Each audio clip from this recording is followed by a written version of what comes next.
Hey folks, Tracy here. I thought I would share a summary of my experience doing the Ohsawa 7 diet or brown rice diet for 7 days, which extended closer to 10, though not strictly just grain only.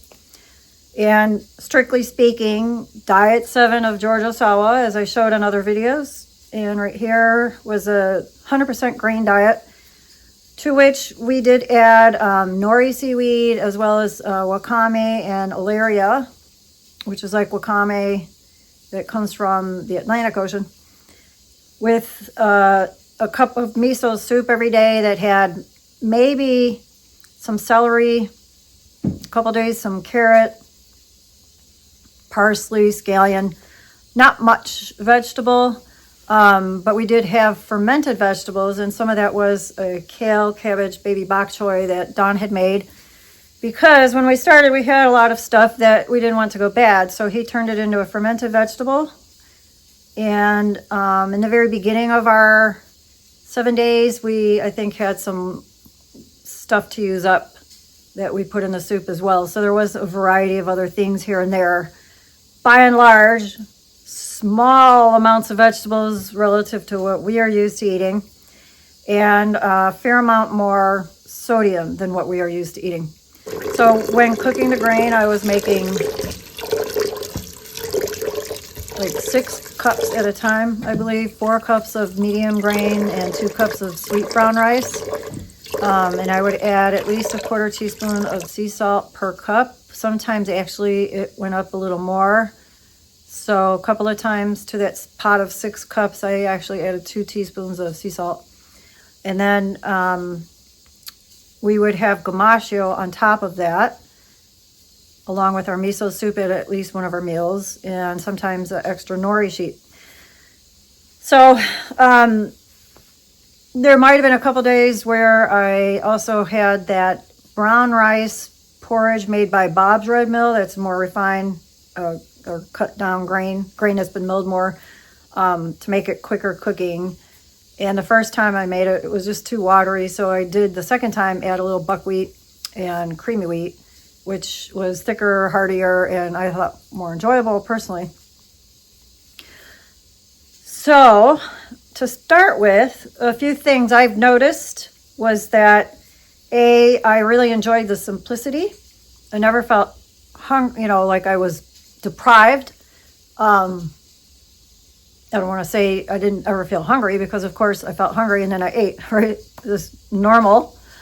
But I loved being able to just have the rice cooked and then re-steam it when it was time to eat it. Add maybe the very quick, easy to prepare miso soup.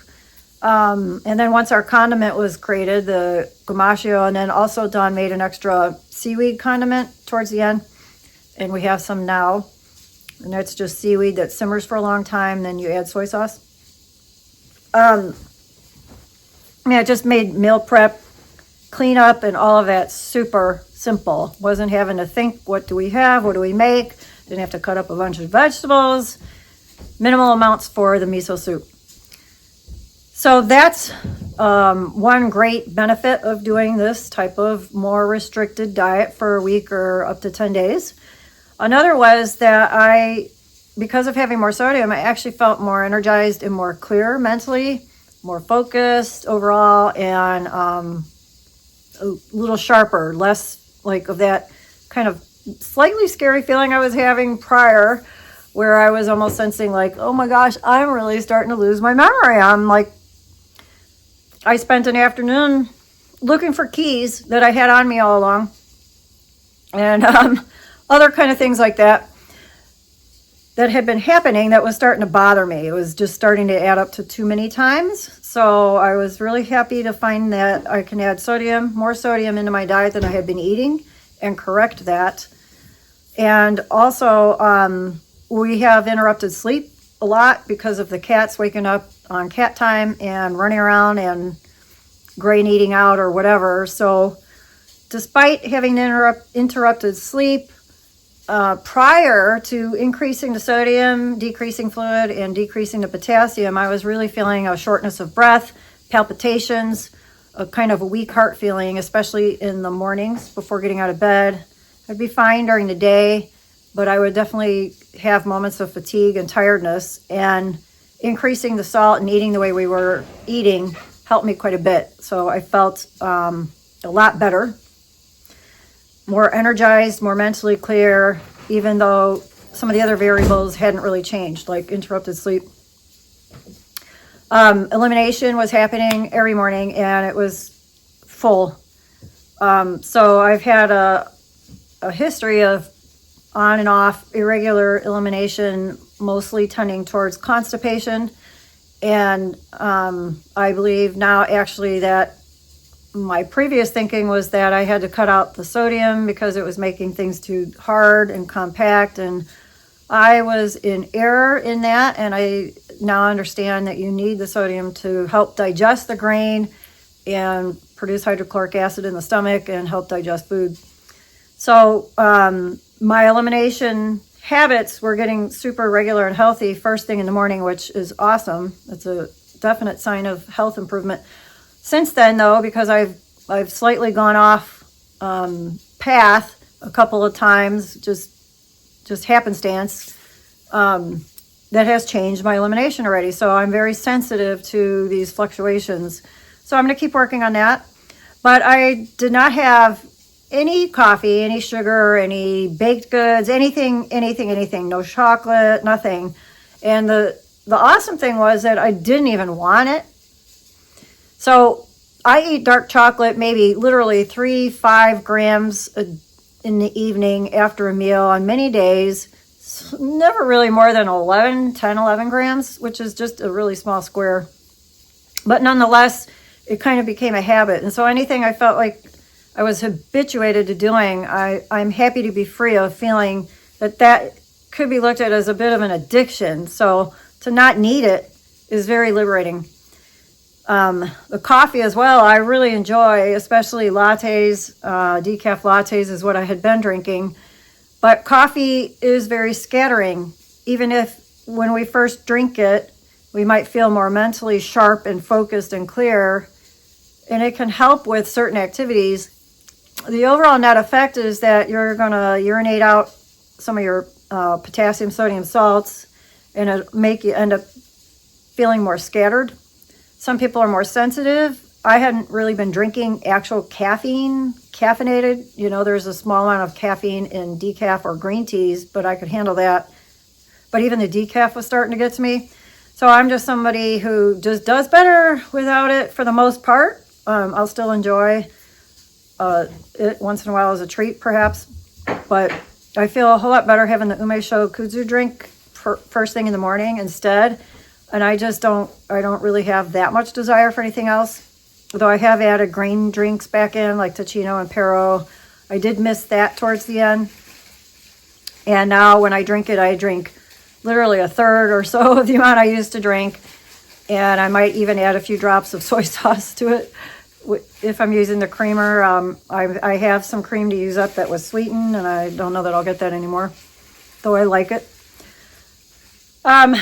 So yeah, better overall energy, and even on less sleep, and better moods, and just feeling more, confident and collected, integrated. Whereas prior, I was drinking so much fluid and eating a lot more potassium and not enough sodium, and I had this feeling where I'd wake up feeling tired, my eyes would feel tired, they'd be puffy underneath, and I would have moments where I'd feel like I just had too much consumption of something, and my intestines just felt too, I'll just say expanded, or just kind of not even quite bloating, but just a certain inner feeling where then my elimination would be harder, because all that fluid just expands the intestines and it makes the peristalsis more difficult to get the stool moving through there. So it's been eye-opening as well. It's just been really eye-opening as to how I could have for so many years thought I was eating healthy food, and I may have been, but I might have been sabotaging myself at the same time, creating potential chronic kidney weakness and even heart issues from too much potassium too much fluid and too little sodium. And I still will save going into that in more detail for a whole separate video. As far as for making recommendations to others, because we do have a client who is going to be, I believe, starting this soon, or maybe already has. Yes, you can go completely with just grain if that works for you, and the simpler the better. But make sure you do have a salty condiment that's easy for the body. Don't just put salt on top of your rice once it's cooked. Having the gamasho helps because the oil will coat the salt and make it easier to digest and assimilate and get the salt where it needs to go to break down in the stomach and into the sodium chloride and make hydrochloric acid. Or fermented vegetables. And if you don't have any, buy something like Bubby's brand sauerkraut or pickles without the vinegar. It'll be in the cooler, not on the shelf. If you can find some good quality miso or order some, I recommend having a cup of miso soup with just minimal vegetable. You could just, even if needed, buy the instant miso like these here, which I get on vitacost.com, and just add hot water.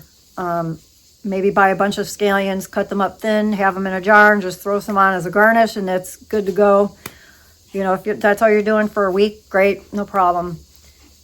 As you go, just pay attention to your symptoms. If you've done something that you added too much salt to and you start to feel really thirsty and you're going to want to drink a bunch of cold water, then cut back the next day or even the rest of that day. As soon as you start feeling that thirst where you're going to try to start drinking a bunch of just even room temperature water, you're going to start to flood your system with more water than it should have, probably colder than it should be, and start to then urinate out the sodium and potassium salts. So try to get to a situation where, because of how much water is cooked with the grain, you just understand you're getting plenty of fluid, even though you might not think so. Drink as little as you can. Notice your urination. Pay attention to all the elimination signs. If you're urinating clear, you're drinking too much fluid. Your urine should be really more of a pale yellow, straw or beer color. Let's see. Making sure your grain, when you're eating your grain, you're chewing really well. Be very mindful. Be present. Don't be in a hurry. Chew 100 times if you can per bite for at least half of your meal. That would be a good goal to start. And realize that this is all part of the digestion, and it's all part of breaking down the food. So it's almost like you're drinking your food and making the glucose and the sweetness, the natural sweetness in just whole grain more available to you. And in this manner, you won't crave sweets. And especially if you have enough sodium with it, you just won't crave the sweets. You'll be getting plenty of it from these natural foods that are more balancing to your system. As you finish, then start to add a little bit more cooked vegetable and keep it really simple. Don't go off the rails and really go hog wild in a bad direction right away. Try to just keep to the course, just slowly adding more vegetables. Make sure they're cooked, not raw, at least for the first 10 days or longer. And the miso soups, and then maybe add a little bit more of some other stuff, whether, that'll be different depending on the person. For us, it was more tofu, and then cooking stir fries with some oil and sea salt and soy sauce and all of that. So, I do have these foods that I showed, that I took pictures of, that I ordered recently, as very quick, easy meals that I kind of got for us sometimes when we need them, because we come home late and we just, want something fast. But also because we have a couple people we know that aren't even remotely plant-based necessarily, or macrobiotic, don't maybe even understand it, are older, live alone, have limited ability to cook or shop or any of those things. So I just thought I'd show them here because these are very simple options. I order from Vitacost, at least $49 worth. I get free shipping. And so I just stir fried a couple of vegetables like red onion and baby bok choy with tofu. I season that, and then I put it on the miso ramen. Use the packet from the ramen. It's good to go. A very fast meal and very healthy. And there's so many other ways that you can make this work these days, because there's all kinds of stores that have grains that you can find in pouches that you just heat up, or whatever you need to do, whether it be oatmeal or rice or something else. There's a lot of ways you can make this work. It doesn't have to be very complicated. I think the biggest obstacle is just our minds, because we think we need more, we're not getting enough, rice isn't good for us, it's constipating, blah, blah, blah. Just try this. If you prefer another grain, go with another grain, but I think brown rice is the most affordable and nutritious and balanced personally. But make it work for you. This is about making it work for you, learning to tune into your needs, your symptoms, and all of that. And on that note, just one final thing for anyone else who might try this, some symptoms to note: changes to bowel health or elimination habits. It could look really funky. Don't worry about it. It could change color. It could be not very formed. It could look like a bunch of rice husks in your toilet bowl. Don't sweat it. You may have skin breakouts. Some people, this is just according to what I've read, have had major headaches halfway through this, but then end up feeling super amazing after that. And they may have started with a history of migraines, so don't look for these symptoms. Just know they can happen. There may be some slight nausea or other symptoms. So just know that's part of it, part of the discharge. The discharge has to come out. It's going to be as bad as what it needs to be based on how you have been eating. So we like starting with the Umesho Kuzu tea every morning, and I highly recommend it. You can watch this video to learn how to make that, or look at my article on the website, and it'll all be linked below. If you haven't watched the whole series, do check it out, and you'll see what I was eating and how. We were putting it all together, including our miso soup and all of that. And let me know if you're interested in trying this, if you have tried this, if you have questions about doing this, or if you want help. You can leave a comment below, or even reach out to me and get a personal consultation, whatever you like.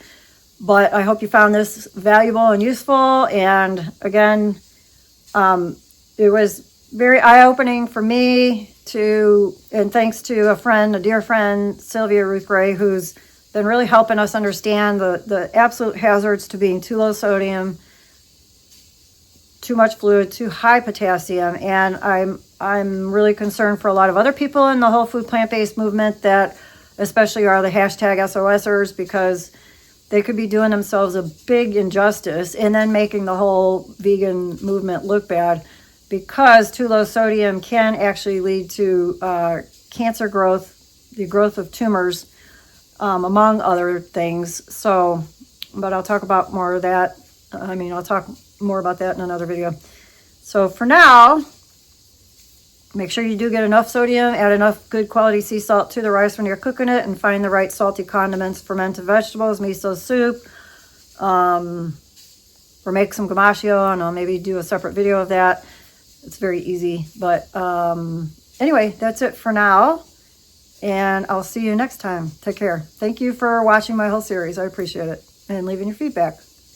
And actually, thank you, by the way, if you liked it, for hitting like and subscribe and all that stuff too. I'll see you next time.